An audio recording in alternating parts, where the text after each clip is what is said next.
Hello, beautiful souls, and welcome back to Fear It Goes. Today we have a very special guest with us. He's coming all the way from Vietnam. I know, right? Hello, quarantine. Gotta love it. Gotta love Zoom. Gotta love all the wonderful platforms we have available to us to be able to speak to anybody around the world. And today, our guest is Mads Singers. He is an absolute expert in his space. I cannot tell you how excited I am to share. He is a management consultant. And what that means is he comes in and he teaches managers and how to be really, really great leaders. And he's got more than 10 years under his belt. He's worked with companies like IBM and Xerox. He has spoken on international stages for many large events such as CMSEO, TICON, DCBKK, and many, many more. SEO, Spring Training, and the Survive and Thrive e-commerce summit. Heck yeah. I'm telling you, you're in for a treat because today we're talking about profiling. We're talking about methodologies that really let you understand how people work. And once you get it, you can communicate with anyone. So strap in, babies, because you're in for a heck of a ride. Welcome, Mads Singers.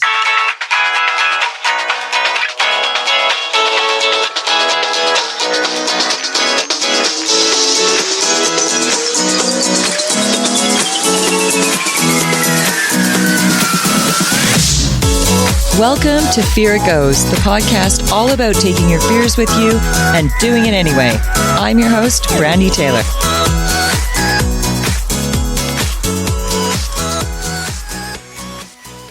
Worked corporate for many, many years, done a lot of both large scale and small scale outsourcing. So like thousands of people at a time and 5 people at a time and that kind of thing.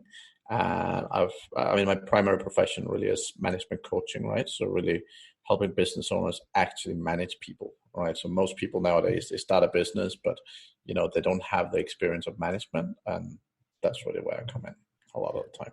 Do you find there's a lot of difference today between management and leadership and how people approach the way they're managing people or the way that they are leading people? Yeah, there is. I think fundamentally, a lot of people separate those two, leadership and management, a lot. Really, I think you can't do one effectively without doing the other, right? So for me, they kind of flow together quite a bit. I think the way people do it today is very different, mostly because the business environment is very different today. Like if you look at the age of an average business owner today, it is way lower than it used to be because it becomes so much easier to start a business. Right. Like, 20 years ago, you needed 200 grand in the bank to be able to start a business in most cases, right? Right. Whereas today you need 5 minutes and a credit card and you can start a business. Now that I'm not talking about success rate here. I'm just talking about actually starting a business and, being able to charge people money is just so much easier today that it have enabled a different breed of people to be able to start a business, right? So before, like people who would start a business were generally people who were sensible enough to actually save up a bunch of money and so on. And that in itself require a bunch of skills, right? And it was typically people who, they were still high risk takers, big risk takers, right? But they were very often, it was people that had some business background or they very often had some kind of business understanding, right? Whereas a lot of people starting businesses today, it could be someone sitting doing customer service in a company and now says, I want to work as a freelance customer service person from home. I want to start a business. And, they got a couple of clients and suddenly they're like, I can't handle this myself. I need someone to help me. Someone can help me, right? And that's literally how a lot of businesses develop nowadays, which is very, very different than how a lot of businesses used to be made 20 years ago. It's interesting. I went to business school. And there's a lot of fundamentals that are very important when you're factoring how to run a business, how to hire people, how to hire the right people. I actually find that really fun, finding the right people, because when it comes to hiring, you have a set premise in mind for exactly what you need done. And then does this person fit into this? And you're laughing. It's so funny because I've hired both ways, right? And I'm a really good judge of character. I'm a really good judge of where you sit skill set wise, what can be trained, what cannot be trained very quickly within a conversation. So when I hired my last, back when I was in finance, I hired a few assistants at that time. And the first one I thought would be a little bit more progressive with the way that she would learn, because I think skills can be learned. Soft skills are a little bit, soft skills can be learned too, but they're harder to learn because usually soft skills are things that are developed over a very, very long period of time. So I just thought she'd pick things up quicker than she did. Whereas the second one, I asked her, can you do this, this, this, and this? And then she asked me, would you like this, this, this, and this done as well? I'm like, you're my love. You are. And she was absolutely fantastic at what she did. So having a mix of both, I think, is very important. Yeah, I think actually where business owners go really wrong. Like I mean the number one thing I love doing is building team, putting teams together, like hiring people, making them shine and really do amazing stuff. That is what I love doing more than anything. That's why I start way too many businesses, but I have a fun time with it, right? And when I find great people, I love giving them an opportunity, putting a business around them and say, go do some great stuff, right? And fundamentally for me, there's two key aspects. Number one is you need to understand people. So I personally spend a significant amount of time understanding human behavior and understanding personalities, because what you have is you have two aspects. So you have skills, but the thing is, actually the most important thing for me is what's your natural personality. Agreed. Right. So, for example, if I needed someone to do some stuff in a spreadsheet, I'd love to hire you. Now, if I needed a assertive, aggressive salesperson, you probably wouldn't be first on the list. Right. And how funny that those two skill sets do not go together almost ever. Right, but that's a good reason for that. The reason is that it's opposite personalities. Yes. Right. And the thing is, they're opposite personalities, which means they don't communicate the same way, which is why those people always have problems communicating. So, for example, when you talk about salespeople and finance, they can't communicate, right? Because they don't speak the same language. Like they literally don't communicate the same way, right? And the essence is when you hire an individual, you need to understand natural personality traits you need in that individual. You need to understand if they're people focused, if they're task focused, if they're assertive, if they're reserved, like what basically, because the essence of it, people always sort of sit down and say, oh, well, everyone can learn everything, right?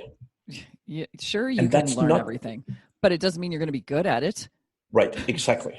Right. And if you're good at it, like I probably 10 years ago, I used to do this with kids and our parents started hating me, but you're born with your natural behavior and it do not change, right? You can learn some things and so on, but your natural behavior you're born with and it will not change. That means if you're like a super detail oriented nerd who loves putting numbers into a spreadsheet, like that's because you're born with a mind that enjoys that kind of work, right? Like, yeah, you can be better at it. You can learn more about spreadsheets, but the whole thing is it means you're a very logical human being. It means you make logical decisions, right? And that's your left brain. Exactly. There's there's basically a whole bunch of job roles that fit very well. So if you're a programmer, if you're an accountant, if you're like all of that kind of stuff, it fits into that parameter, that personality. And if you understand how to see a person's personality, and by the way, when you're good at this stuff, it takes seconds, Like I generally Yeah. have the rule that when someone sits down next to me on an airplane, I can tell them things about themselves they don't know. That's fantastic. Right. But that's when you learn to read people's behavior, it is that powerful. And to do great recruitment, that is for me that have been the number one most valuable skill. Because yeah. Okay, so I have to ask, which system do you use? So the framework I use is Yep. DISC, Disc. Yep. and I use that because it's not necessarily the best or the worst, but because it can do something that all the other frameworks can't. So the thing about DISC is based on behavior. So by literally looking at another human being for a shorter period of time, you can understand their personality. Okay, how Right? do you Like, figure? I'm just curious yeah. because obviously you work within profiling. How do you figure that that is different? Like I find Myers-Norris-Briggs, um, they break it down even more than the majority of the other systems. Like I liked Kobe. I thought that was pretty good.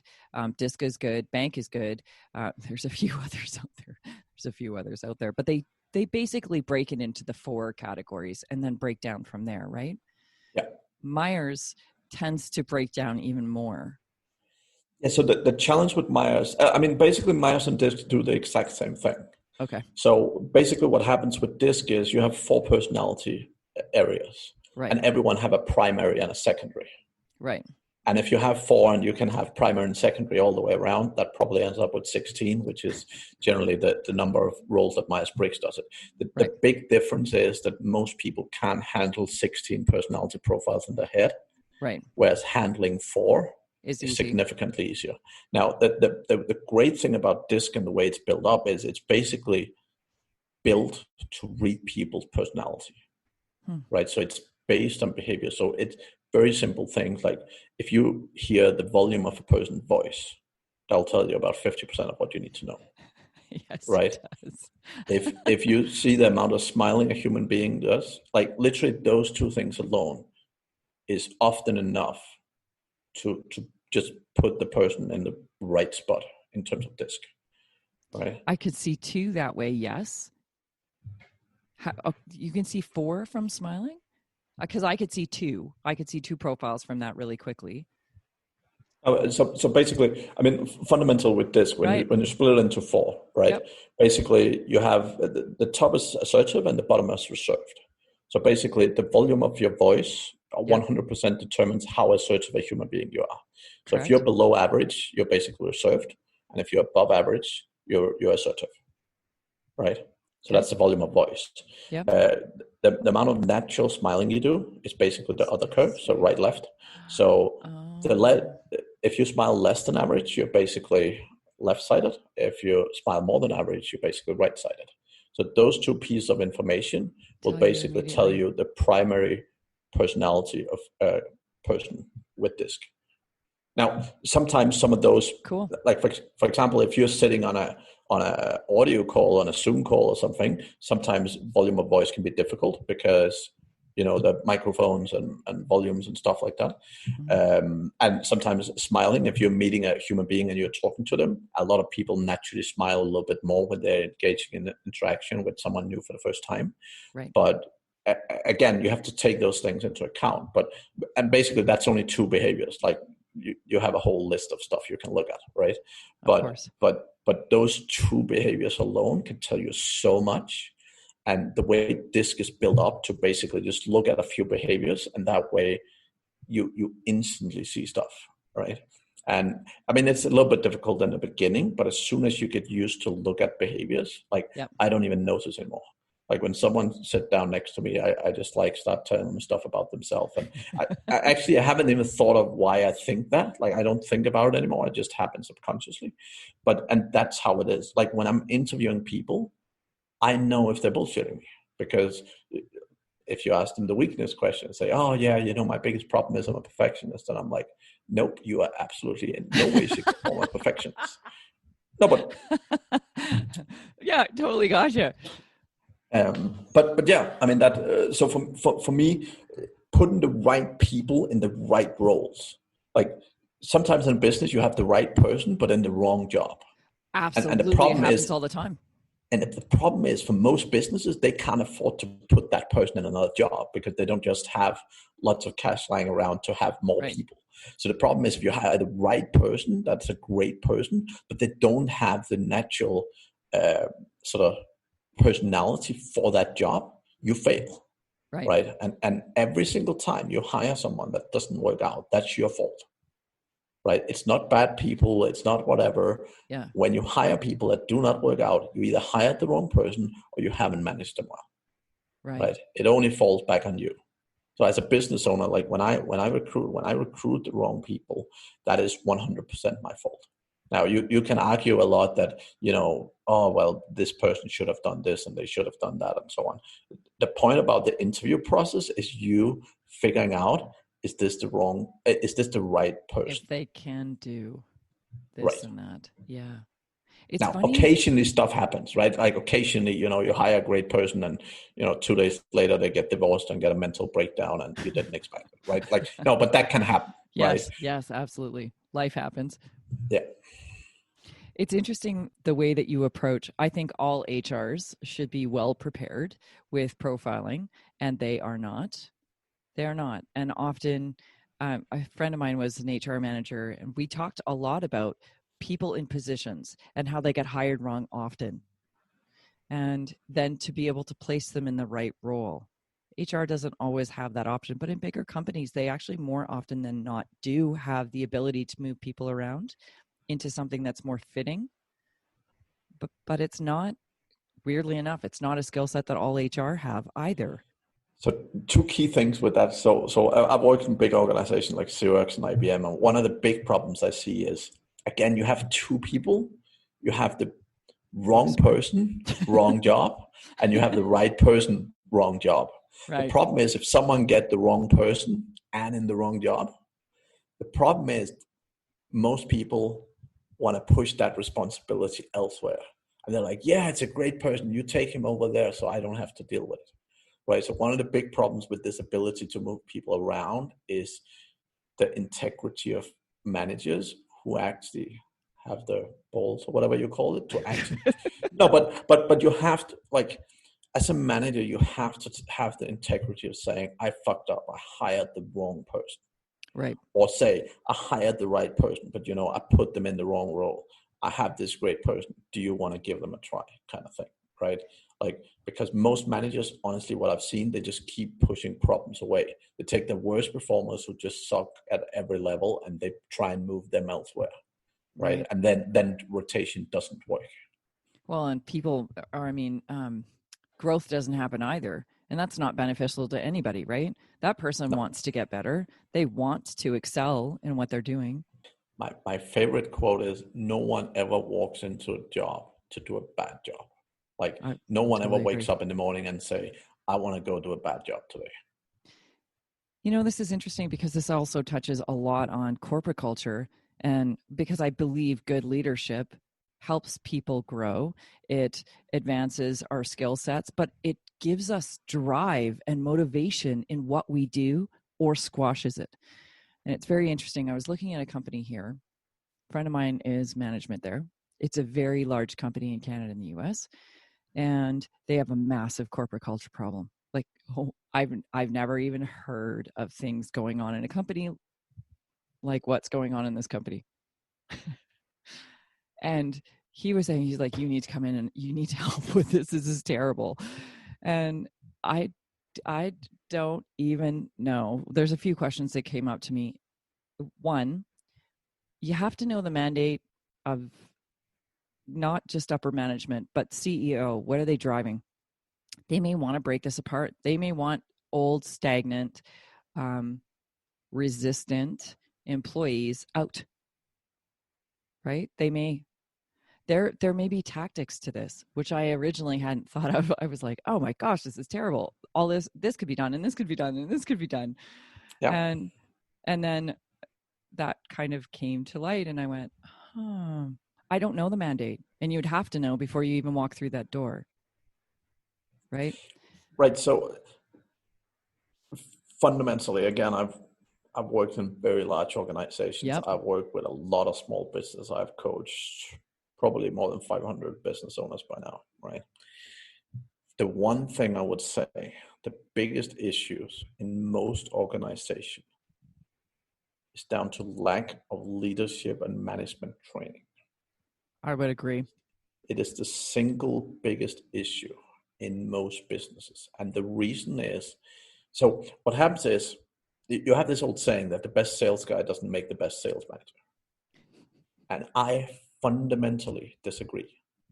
Now, if someone have the skill set to teach themselves to be an amazing engineer, an amazing accountant, or an amazing salesperson, Right. they can learn the skill set of being an amazing manager.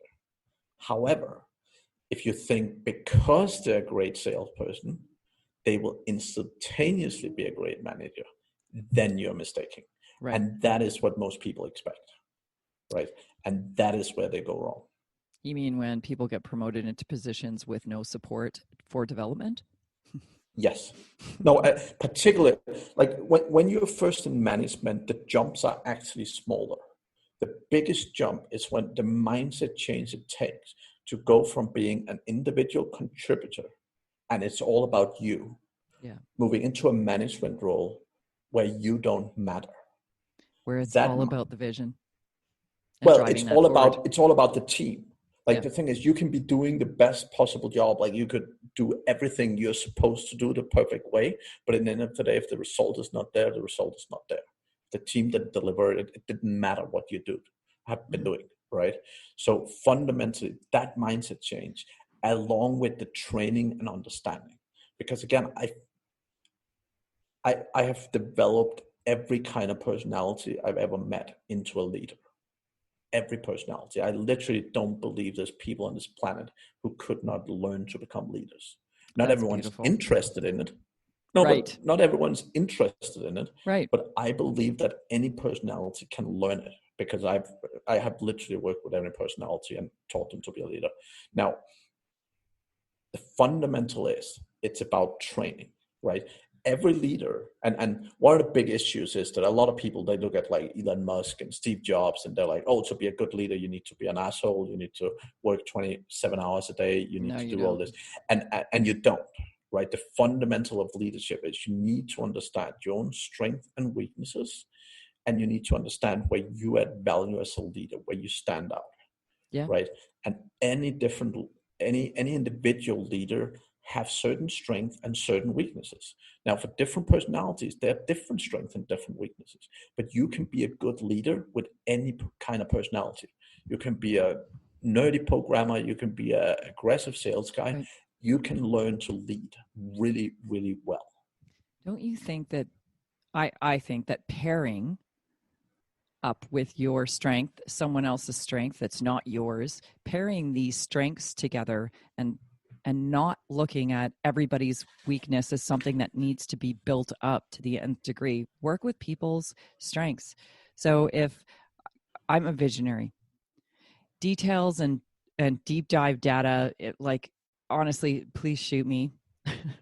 And I was in finance. And this is why I had an assistant. My assistant was excellent with details, and she was my right arm. She filled in where my weakness was. I knew that when I hired her. I knew what I was hiring. I know where I'm good. And why would I need to focus on all these things I'm shitty at to become mediocre at them instead of excel at what I'm really exceptional at? And that is exactly the lesson you need to learn. So I tend to say it a little bit different, right? No one have ever been hired for a role because they suck at nothing. They're always hired for a role because they're really good at something. Yes. If you want to be successful in life, it's about being really freaking good at something. And the problem is, if you spend an hour developing something you're weak at, you'll improve like 2% or whatever. Right. If you spend an hour developing something you're great at and naturally have a tendency to be good at, you'll develop 20%. Exactly. And you will enjoy it. And you enjoy. Right? That's a big key here too, though. I mean, doing stuff that I'm really shitty at, I don't like it. Exactly. I don't like it. I fight it. So if I'm trying to accelerate that skill set, it's going to take me forever. But if I'm doing something I enjoy and that I love doing, I become exceptional.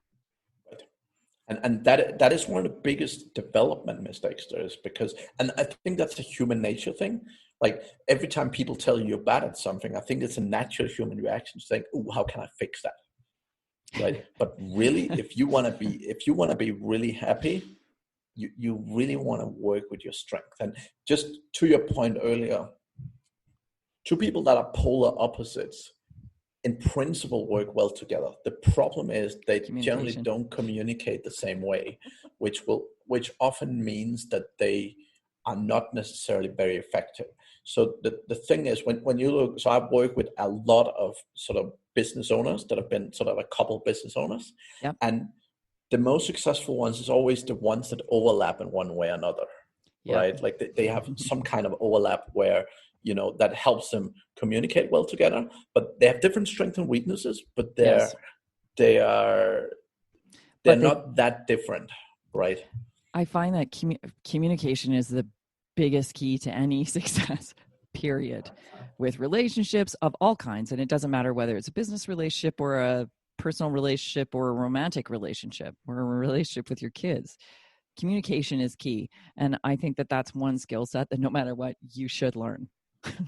You should have fundamentals and foundations for communication, period. Communication is the single most frequent behavior that we engage in as human beings. Yes. Right?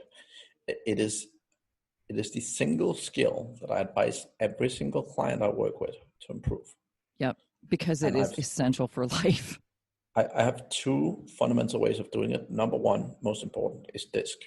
Again, get to understand how you communicate, how others communicate, and how you're effective with them, right? You just said something. Okay, so understand how they communicate. This is a very, very important key here. The way people communicate isn't the way you communicate, and expressing whatever ideas or pushing forward an incentive or whatever you're doing can't come from the way you communicate. You have to understand how others communicate and take in their data. So like, it's funny that you're saying, like, understand how others communicate. Understand how others communicate. Because if I talk to you the way I expect to be spoken to, I will never be able to resonate with you ever if you speak from a different space. The most important lesson I ever learned with communication is that communication is what the listener, right? Communication is not what I say. Yeah. It's what the other person or the other people hear, feel. Yes. Right. That is communication. So again, you could have said technically all the right things, but if that's not what people have heard, or if that's not how they've felt it, then it doesn't matter. That's right. And the essence when it comes to the communication, so I have an example. So for example, some people write mega long emails. Like some people, every time you get an email from them, it's 2 A4 pages long. And then another one, it's 2 lines. Usually for the same person, there would usually be, right. Now, if someone sent you a 4-page email and you sent them a 1-line reply, how do you think they would feel? I so know that. Right. Now, the same thing, right? Some people cannot read emails. And this triggers a lot of people. I have fundamentally, right now, I have 2 people. Every time I send an important message out to my management team, I grab the phone or I grab Zoom, I call them up and I talk to them in person and tell them exactly what that email says. Because I know that they're either not going to read it, or even if they read it, they won't understand it. Okay, so those people that you're referring to are not detail-oriented people. They're a quick skim through. And I have to admit, so at times, when you're inundated with a lot of data, because some roles are just laden with data. Finance was one of those roles, right? So when I was in that, there was a lot of information coming at me all the time. And sometimes you just miss things in emails, because I could be that person to just quickly skim through that email because it's 4 pages long, right? And when you're getting too much of that, for me, it was difficult to manage that. So to be able to have a quick conversation with someone, night and day different. What an impressive idea in how you deliver the same information when it's important. So, and the key here is you need to understand the person. Yeah. Right? Because you feel that that's a great way to do it. A lot of people don't. Like I have also people that are the opposite, right? Oh, they'd rather read an email. So what happens is if I do a meeting and I talk to everyone, I need to send an email afterwards with all the data and all the details because some people want that. Interesting. Well, again, so there are different learning styles to begin with, right? Some people are very auditory learners. Some people are very visual learners, and they don't necessarily overlap. So I've done a few podcasts or a few episodes with a woman who's a developer of an education program that's amazing. And we've talked about this. And I had never put this together. I always thought I was a visual learner until I was in her office one day because my son went to her school. And I'm in her office and I'm on a call and I'm pacing as I'm on this call. And it's a business call. And I do this a lot when I'm writing, when I'm creating, when I'm in the process. And she goes, "Oh, you're a kinesthetic learner." And I'm like, "No, I'm not. I'm a visual learner." And she's like, "No, you're not. No, you're not. You're very kinesthetic." And then it dawned on me. So when I was in university, I was a double major in bio and chem. And my labs were so easy for me. So easy. There were no effort because it's very hands-on. And for some people, that's amazing. My son, he's an auditory learner. So he takes in all his data through hearing. He'd be great to listen to lectures. Whereas for me, lectures were painful and terrible. So it's very interesting understanding how people learn so you know how to deliver important details. Yes, this is really good. Right. Imagine taking 30 seconds of a look at a human being and being able to tell that. Yeah. Right. Now, the fundamental, just to tie this one back, the fundamental problem with 99% of all these 100% of all these personality tests is that the results are ever only as good as the input. Agreed. The problem is when you need a test, one, people often don't know themselves very well. True. And two, particularly if you're in an interview, job hunting situation, people will always tell you what they think you want to hear. Always. Right. Even if you tell them you're not looking for it, just be themselves, yada. Right. Again, if a job role says we need someone detail-oriented and you have a personality question saying, are you detail-oriented? They're like, well, I'm going for a job that's detail-oriented. Nope, I'm totally not detail-oriented. No. Right. No human being on planet Earth would do that, right? They don't. So fundamentally, the biggest issue that I have with personality tests is the most used situation is in recruitment. It makes a lot of sense to understand personality in recruitment, but the problem is so many results are just wrong. I see a lot of people that don't understand this stuff not hire a person because, on a certain chart on a personality, it says something, and that's not what they're looking for. Right. But really the person is what they're looking for. They just don't know how to read the behavior or the personality type. Right.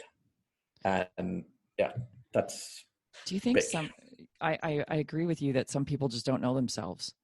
So have you, before you got into profiling, would you say that you were always accurate with yourself on profiles that you've done consistently? I am now. I wasn't accurate on myself. No, totally not. So, and here's one, and that's a very common one.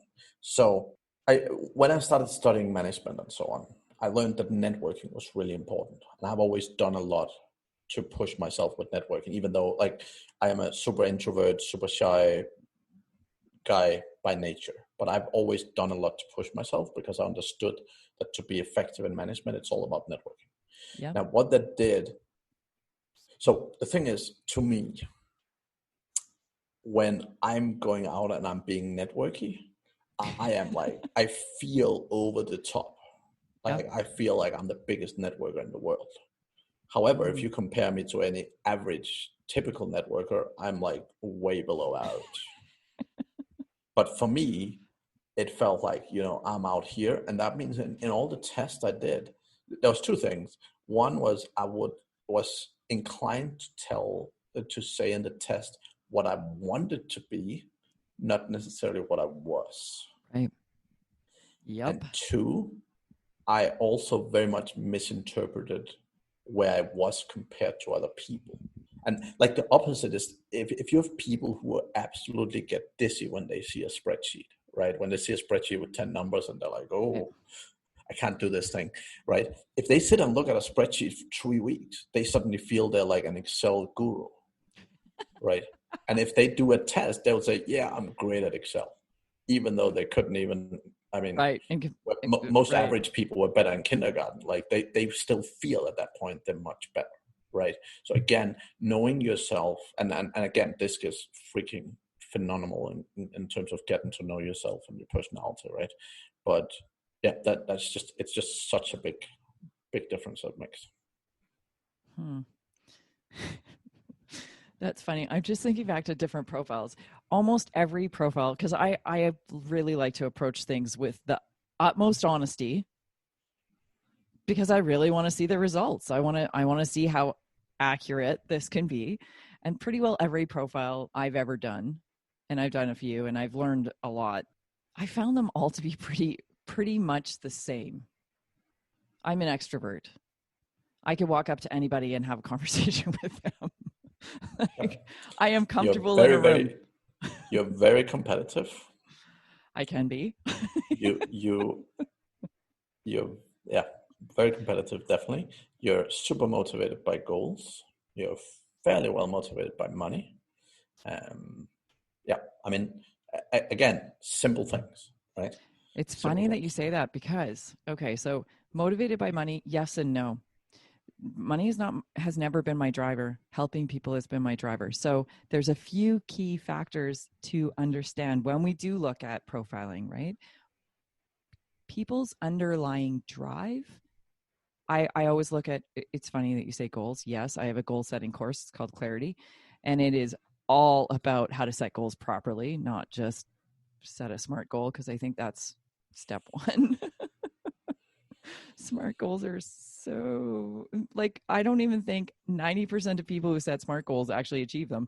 Like, the percentages are so low in comparison to when you set a goal wisely and smart. But factoring in the deep why is all the world of difference with whether or not a goal will be achieved. And understanding someone's deep why for anything is your driver. I would look at why.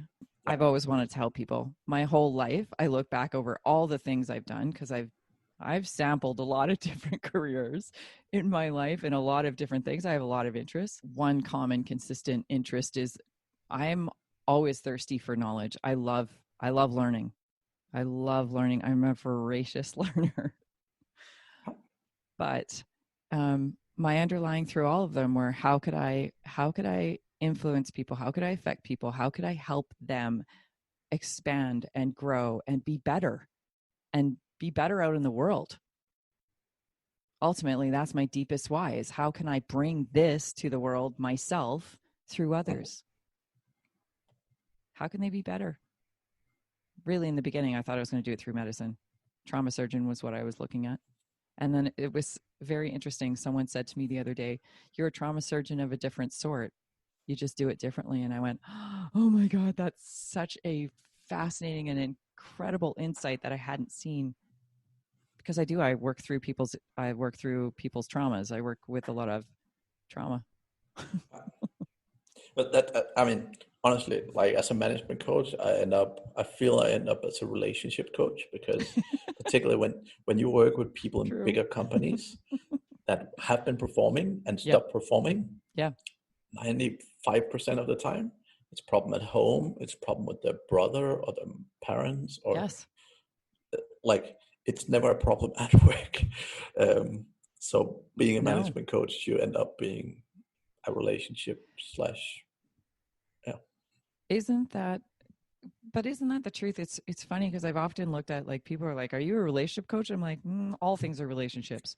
All things are communication. All things are relationships. When you look back over a lifetime, what are the things you value the most? Relationships of all kinds, but Yeah. relationships, how we communicate, how we express, how we set boundaries from a healthy space. I think boundaries are one of the, I think that's something that should be taught properly in school. How to set proper boundaries, not enforcing them through fear, but proper boundaries. And that's a respect thing. Oh, I'm talking about. Yeah, so it's very funny. Like I kind of want to add a little bit to that and what you said earlier. So you operate amazingly well with goals. However, there's also people, I'm not saying they shouldn't have goals, but there's also people that are very, very, very, very little motivated by goals, Right. right? Like for you, it's kind of like, oh, you know what? Now I have this thing. I know I need to go get it. For some people, a goal doesn't matter. Like Right. if you take it business wise, like I have multiple employees that I can say, if you hit this goal next month, I'll double your salary. And they're like, And they don't okay, care. they don't give a shit, right? Because they're not motivated by goals in that way. So naturally, as a personality, goals works extremely well for you. They work well for people in general if you know how to set them well, but they work extremely well for you. They work well for people who know how to set them well because you see results. And then you're like, oh, I want that again. I want to experience that. Because when you achieve whatever, and I don't care who you are, when you hit an achievement, whether it was accidental or not, it feels good. We all want to replicate the feeling good. So when you set them, have that vision. When you have that vision, you're like, I'm almost there. Okay, yeah, I had a setback. So what? I'm almost there. I'm almost there. It feels amazing. And all the lessons you take along the way feel incredible too. I agree fundamentally. So, how do you motivate someone who is not goal oriented? And again, I think that when everyone has a vision of something they can ground into, they understand and they can attach to it because they feel they're part of it. Mhm. Yeah, so I mean, different characters generally have primary motivations of certain things, right? So um, some people, some people are motivated primarily by eyeballs, and By, what that sorry, means what? is eyeballs, aka attention, Right, right, right, right? right. Yeah. Some people like the typical. If you've ever known someone who would, I'm taking it from a guy's perspective, but if you ever known a guy who dress up in a pink suit and go out, like that is typically people who are, not a lot of people would do it, but some people will, or pink or orange Yeah. or what, something Something screaming bright colorful. and Right. yeah. That is generally people who thrive and are naturally motivated by attention. Right. Right. They are the people that you want to go by every day after work and say, hey, good work today. Whatever they're done. Doesn't matter. You don't need to be specific. It's not about that. They just want to feel a pat on the back and feel like, oh, I did great today, whatever they Right. did. Right. You have people that are primarily motivated by other people's happiness. Yeah. And what that means is that the key thing for them is that other people around them are happy. That is more important to them than their own happiness. Now, for example, how to motivate that in a team. So the example I just used with, hey, if you want to double your salary, do good next month. If you do it differently, if you say, if the team hit this goal next month, Yep. everyone will double their salary. If we don't, no one will get anything. I can promise you one thing. They don't want to let the team down. Down. They do not want to be the reason why the team doesn't get that. It's funny because I look at roles. So you're talking people pleaser here. You're talking rock star here. You're talking personality roles. All of this stuff kind of plays into the same thing. But recognizing people pleasers will always do things for others. Always put themselves last. Yeah. rock stars are the ones out in front. Rah, look at me. Yes. Here's a challenge. Take a people pleaser, Yep. put them in stage in front of 100 people in your company or in a conference or something, Yep. and see them leave their job. They do not want that attention on them. Yeah. Right? Again, if you don't know how to motivate people, if you're motivated by eyeballs and you pull in your terms, a people pleaser up on stage in front of hundreds of people, there's no better way to get a resignation from. Something interesting too, though, wouldn't it also be around public speaking? Public speaking is an interesting equation. Mm-hmm.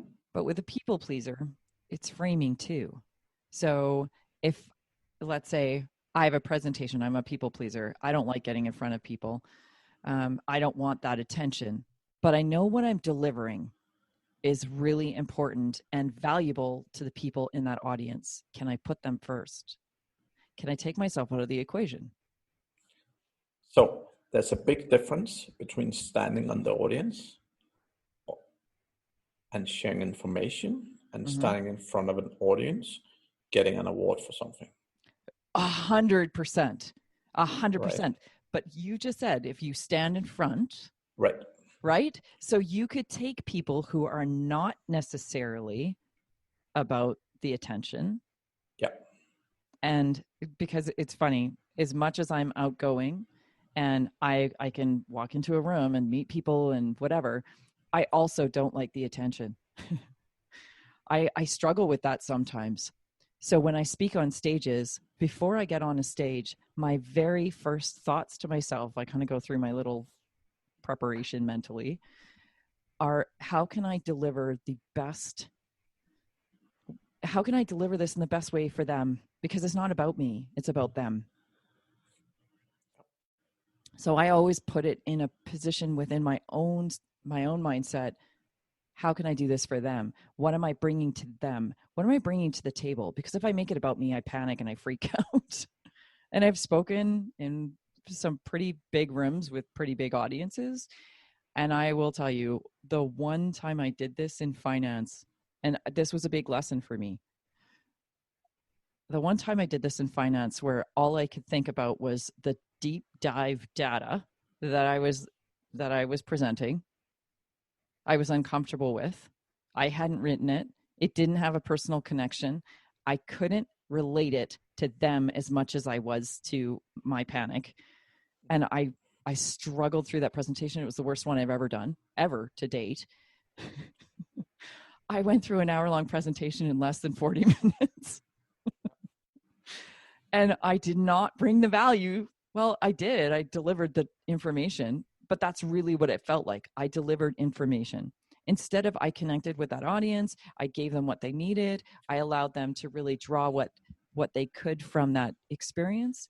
I couldn't do it in that presentation because it was very misaligned. So one of the challenges that you have a little bit is you can definitely jump into things. Yep.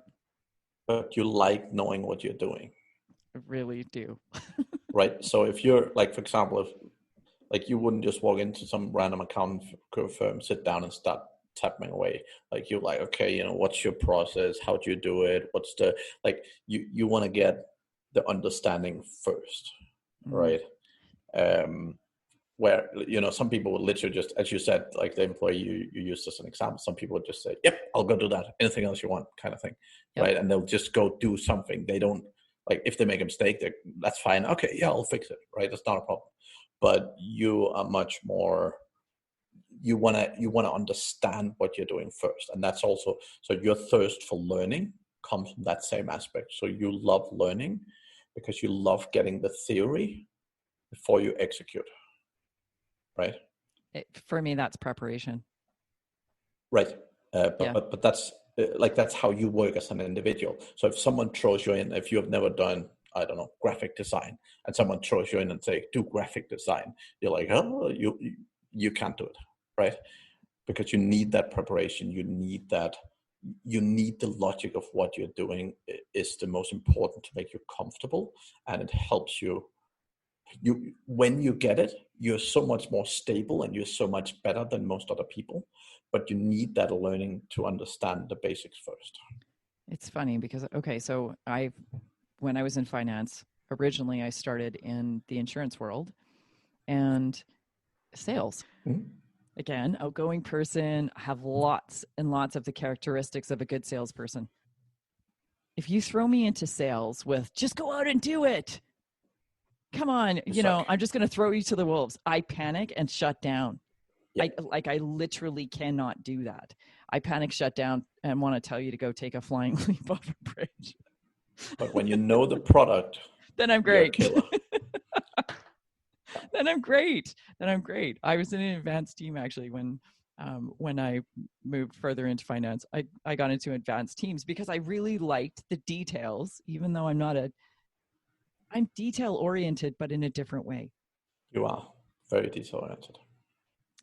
Much more than you give yourself credit for. It's kind of funny. But then when it comes to certain details, I'm like, oh my God, it's like poking my eyes out. Again, yep. So in finance. That's because you love details about things you care about. Yes. But the thing is, if people come and tell you details about a weekend trip that you don't really care about, right. You don't like, it doesn't, you're like, whatever, right? But if people are talking about something that's your expertise, like if someone comes on your podcast and talk about something that really resonates with you, mm-hmm. You care about the details. You listen to every word they say, and you really, really care about those details, right? So it's true. It's not the fact that you're not detail oriented. You're very, very detail oriented. But the thing is, you're detail oriented with the things that you really care about. So selective. If it's business, yeah. Exactly. Do you find a lot of people are like that? This cannot be a unique trait. No, don't worry. One of the key things that killed me when I learned about behaviors was the fact that I've always been told that people are unique. And the thing is, when you learn that people are not, then they're not. You're kind of like, that means I'm not unique. Shit, life sucks. I'm just like everyone else. No. Yeah. When I learned about roles, there's 10 main roles. When you learn about profiling, there's very specific characteristics. But when I was learning though, it's interesting because you learn like there are key components, obviously, with profiling or with role work or whatever. I mean, when you're working in psychology, you deal with roles, but there's significant ones that play out. And if you recognize your own, it becomes really, really profound how quickly you can recognize someone else's. Like if you know it, you know it. So when I did role work, I was like, oh my God, these are my significant roles. This is how they play out in very beneficial ways. And this is how they play out in very, I don't like to say destructive ways, but they can absolutely just go to the other side of the spectrum. And then you recognize this in others and you're like, wow, you're in this. Oh, wow, you're in this. Oh, and there's a lot of forgiveness, I find, and a lot more patience and understanding with other people and the way that they behave when you recognize roles or when you recognize their profile, why they're acting the way they do. Exactly. One of my biggest aha moments with this thing was a lot of times in life when I was younger, I would look at someone and say, why would a human being ever do that? People do this all the time now. Why would they do that? Right. And the thing is, when you learn to understand how other people think, you start to understand why someone would do something that makes zero sense to you. Right. So if we just take a sort of split it up, let's take an example. You and me are going to a restaurant. And let's say, for argument's sake, that you're very logical and I'm very emotional. Now, if I'm very emotional, I'll think as, what's the atmosphere in the place? What will the food look like when it's on the plate? Will it make a good Instagram photo? Whatever. Like I'll think about all those emotional things. Now, your natural is you're very logical. So you'll think, is it close? Is it affordable? Is there stuff that we both like? So you'll think all the logical thoughts around it. right? Right. Which is your nature. But the thing is, if you don't comprehend how other people think, like if someone emotional would say, "Oh yeah, we want to go to that place that takes a 4-hour drive," you're like, "Why the hell would you pick a place that's 4-hour drive away when we have like 20 good restaurants nearby?" If you don't understand where they're coming from to make that choice, then and this is just an example of a choice, right? But if you don't Yes. understand how they think and come to a choice like that, if you don't understand other people and how they think, as a manager, as a business owner, you will never be that good, right? But if you can learn to really understand how different types of people think and how they actually carry out that thinking, it makes such a huge difference. It's funny that you said aha moments. That's what I found when I learned roles. I'd done profiling before and I'd learned a lot about profiling, but for some reason it didn't click with me the way roles did. And when I learned roles, everything became aha. I literally could spot roles all over the place. And I'm like, oh my God, you're in this. And the interesting thing with roles is, or personality traits, is that you're not conscious of the way you're behaving. So when you look at psychology, 90 to 95% of your actions are subconscious by the time you're 30. They're all based on the belief systems that we've created from the time we're in development, right? Up until about this time we're 7, right?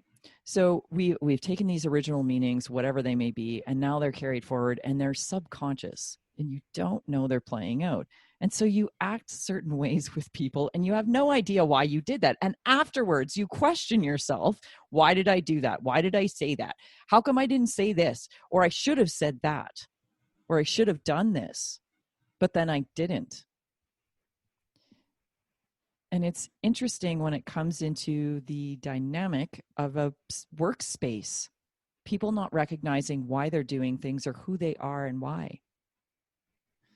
So how would you take a person who is oblivious to these facts and how would you enlighten them? How would you help them?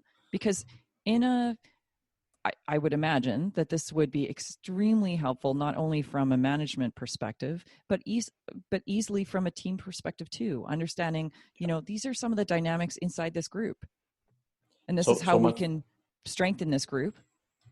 My fundamental pet peeve is that a lot of big corporations go around and do training these behavioral things. Uh-huh. And literally what they do is they give people a test and they stand and yap a little bit, but no one ever teach people how it works. Right. Right. Yeah. And literally when I do it, it usually takes me about an hour and a half, 2 hours or so in a workshop format with people. And they get it. Right. It takes practice to get good at it. But in an hour and a half, 2 hours, you can get enough to become good, right? And I've actually built, like, it's part of I have a whole management training, right? And it's a big part of that. But fundamentally, it's not that difficult, right? So when we were talking about relationships before, yep, and interesting issues that come into play from personal life and whatever, the relationships we carry at work often reflect what's going on in the rest of our life too, though, right? We tend to have these similar behaviors that carry out in multiple ways with multiple scenarios consistently.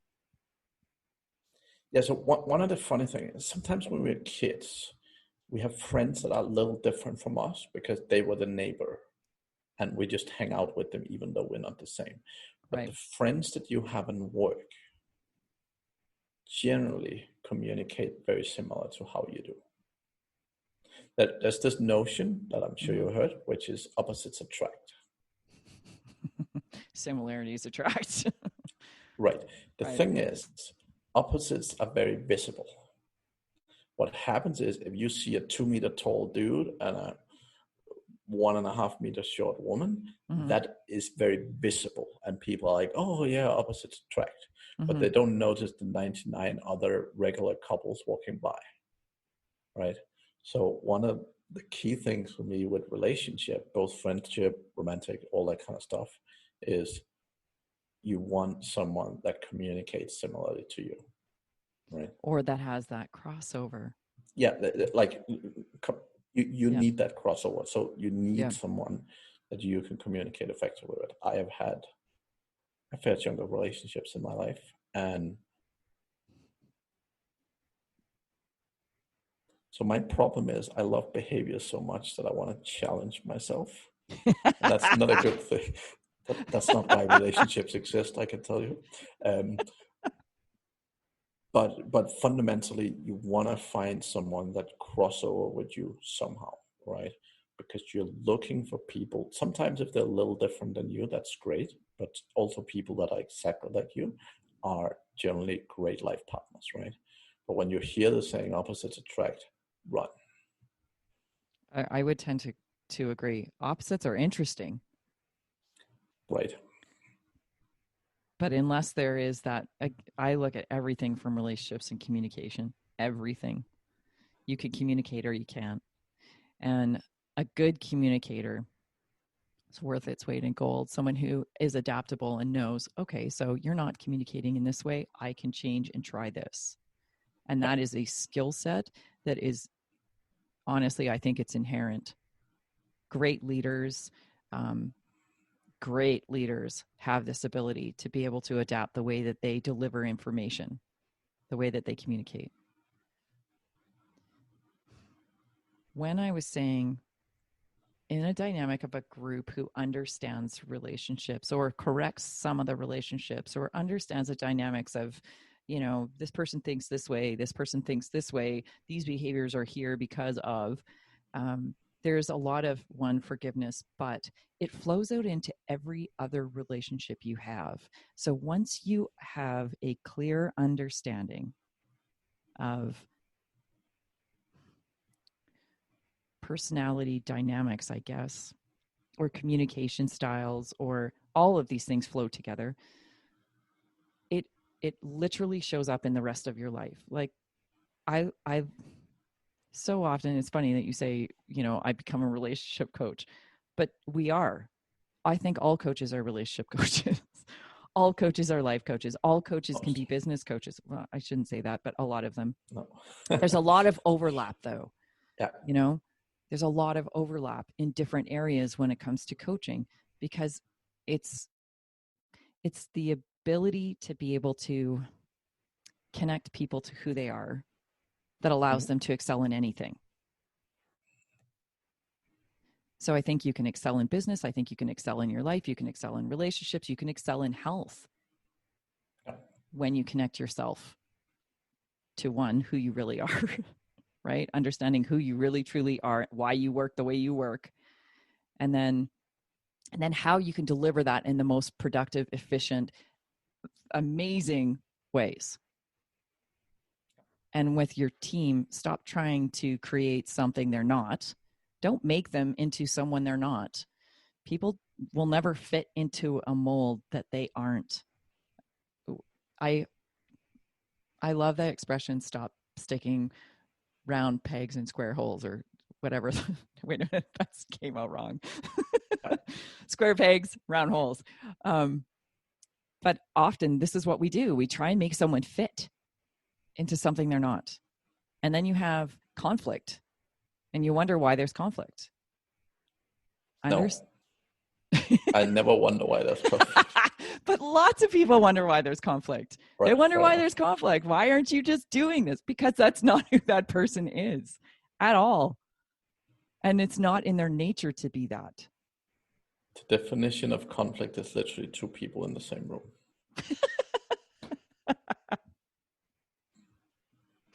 I love that.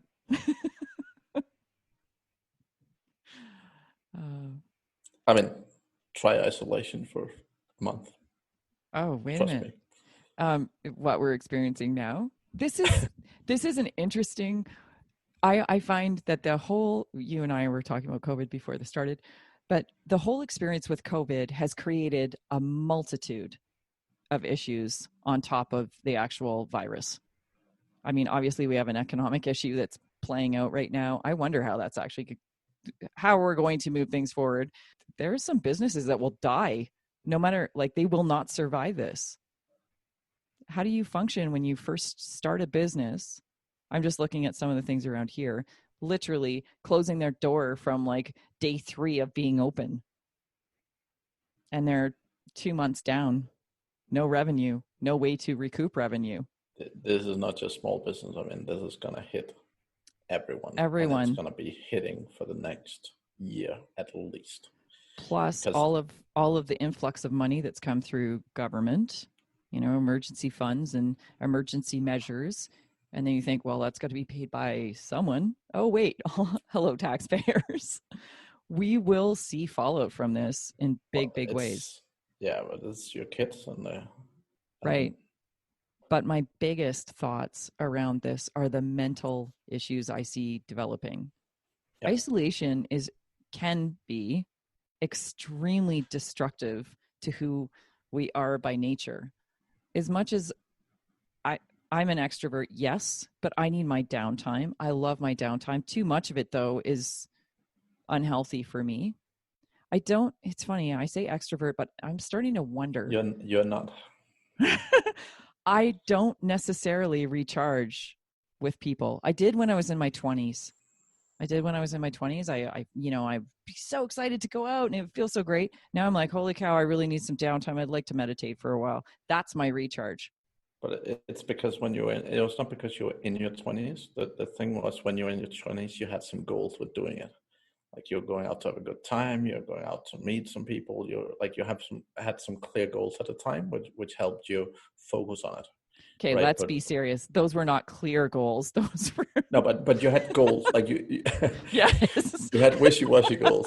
I had wishy-washy goals. I had subconscious goals. Let's go have fun. Yeah. But the thing is, right? So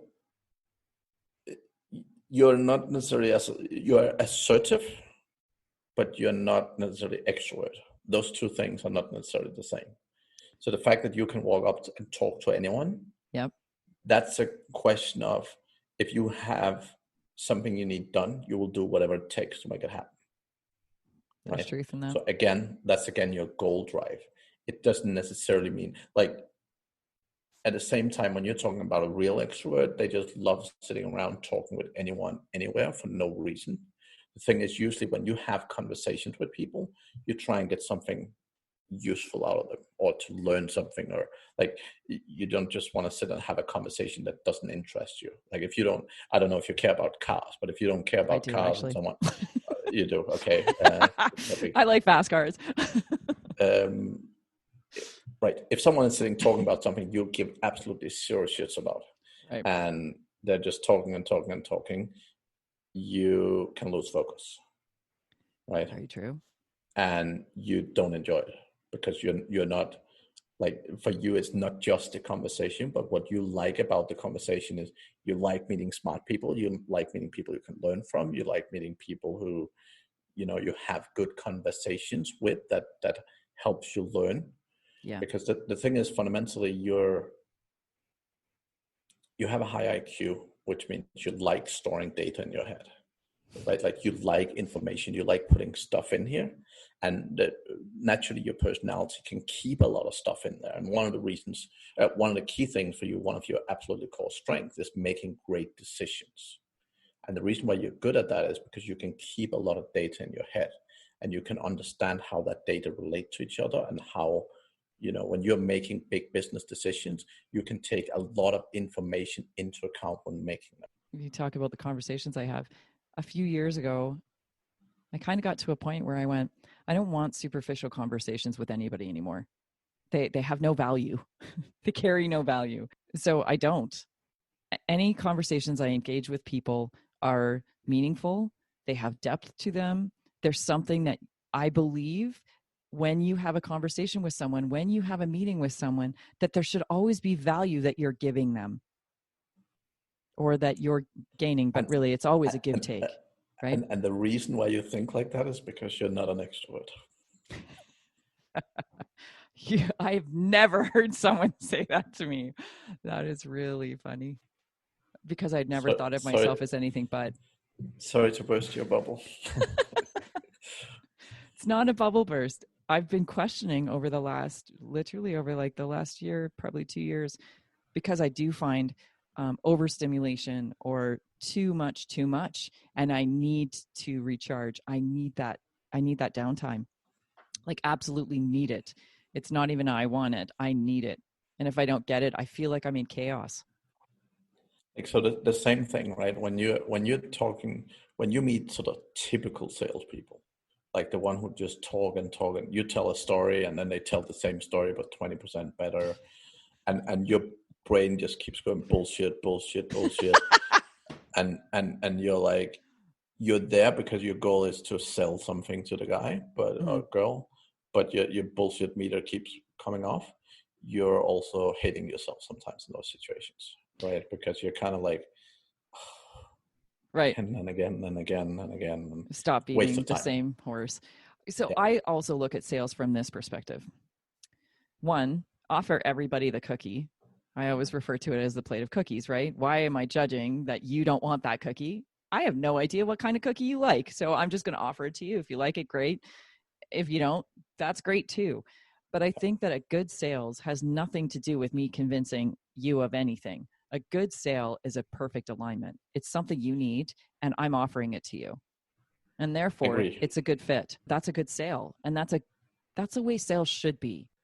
Yeah, and I mean, I'm not even thinking of it from an actual sales perspective, but I was more thinking of it when you're talking with one of those people who just constantly love the sound of their own voice, but there's no value behind their words, or there's no values. Sorry, that's a very inaccurate statement. There's not a lot. That's not something you can learn from it. They're basically just talking to talk. Okay, but I'm talking about sales for a second. Right.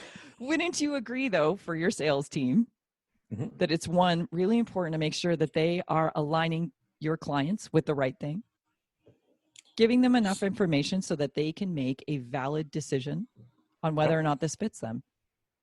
Yeah, so again, I would never be successful in any sales role in any business, but I'm very successful in my business because apparently I'm very good at what I do, so people buy my stuff. But so basically, the way I tend to say it is that uh, when I have a sales call, Yep, I close around 95%, that's an and that's incredibly because I high scare. That's ratio. because I scare away the last 5%. So if I hadn't scared away the last 5%, well, basically when I'm on a sales call, basically my biggest risk is that I scare people away, and in most cases, I scare away about 5% of the people. But my fundamental trigger have always been the same. The reason why I've been successful as a coach is because I've always been very, very picky about picking the right clients. Right. Because I think as a coach, most coaches doing it the wrong way around. They do the coaching to make money, which is fair. I'm not saying you shouldn't make money, but they're doing the coaching and they pick the clients who have the money instead of picking the clients they can help. So I've Ah, had. there's a Yeah, key principle in here that is absolutely needs to be expressed, though. yeah, You can't help those who don't want to do the work. So I'm really choosy with who I work with, and I yeah, will weed you out in the first 5 minutes of a conversation with you. I'll know whether or not you're willing to do the work because I'm going to hmm, ask you to do the work. And if you don't yeah. follow through with the work, we get nowhere. I don't have success. To me, that is a complete fail. Yeah, And that's a lose lose situation. It I doesn't agree. matter that I got your money. That sucks for me. Yeah, and fundamentally, a lot of people don't necessarily look at it like that, right? Because for me, so basically, I've had more than 500 clients, and I've never had a client walk away from my coaching unhappy. Now, one of the problems with a lot of business people is that they're very perfectionistic about what they're doing. They very much believe that they are doing things the right way. And for me, the skills as a coach is really, it's not about telling them what the right solution is, because most of the time I don't know. But for me, the fundamental is finding the motivation, exactly as you were saying earlier, finding the motivation, finding what buttons you need to press for them to do what it takes for them to be successful. Does that make sense? Totally does. right? So that's like the thing is, I have so many different clients coming to me, and um, for me, the key thing I look at is if I can find those triggers that will make them do the work. There's definitely people that will come to you and they'll do the work if you just send them in not even the right direction. If you just sort of hint at the right direction, they'll just go, right? There's clients like that. But there's also clients who keep falling because they keep falling over themselves. Right. And it's often people who are very stubborn, who are they're often very knowledgeable about what they do, but they can't see their own mistakes, right? So like for most business owners, like being a consultant is freaking easy. When you go and look at a business from the outside, Of like course. that's freaking easy. It right? totally is. Now, 90% of what you tell other people to do, you probably aren't doing in your own business, right? Because it's easy to see everybody else and not easy to see yourself because you're emotionally attached to your own crap. Right, exactly. And that is often the reason why people don't actually do what's the right thing. So like for me, what I'm always very, very focused on, I don't really care about the right solution that much, because again, generally many things can create a good result, right? But it's much more about going through the process of motivating them to see the next steps, to see for them to develop the solution. Because the problem is, if you're in that situation, if you're in a business that's sinking and you're desperate, if I tell you the right solution, you will say things like, "Oh, I've tried that before; it didn't work." You give all these excuses, right? But if I help you come up with that solution, and you believe in it, right? Then excited. You will implement. Right. And the whole point is that it's not about the right solution. Yeah. It's about the motivation. It's the motivation and the work behind it. Right. Man, I could talk to you all day long. Yep. Except it's not daytime there for you. It's probably nighttime. Yeah. What time is it? 11, nearly 11. It's bedtime for you. And it's 11 o'clock. No, it's 10. It's 10 o'clock my time. AM. Good. Yeah. I just want to say thank you so much for all this juicy, amazing information that we've shared today. You are extremely welcome. Anytime you'd like to be on the show, let me know. We can talk about other things. Yep. We can talk about other things. It seems today we just talked a lot about profiling, personalities, being able to recognize these traits in people and how to use their strengths to the strength of the company or organization instead of playing to weaknesses. Yeah. So thank you so much for your contribution today. You are very welcome. That was an amazing conversation. So, my beautiful peeps, that concludes today's episode. Next week, we have another great guest on who is talking about finance for business. It's a really interesting episode, and it not only talks about how to get some financing and what financing is available, but also the mindset around small business owners to medium and large size business owners. Very, very fascinating stuff. Cannot wait to share it with you. Until next week, my beautiful souls, if you find yourself lost, if you find yourself spinning in circles, if you find that your life is not giving you what you expected, or if you're asking yourself, is this all there is? Come contact us at Fear It Goes, because we help you find your deeper meaning. We help you find your inner superhero. And like the Jedi, we help you find the force within you that gives you the strength and power and clear up the dark force from within you so that your light really shines in this beautiful world. Until next week, beautiful souls, cannot wait. Have an absolutely extraordinary week.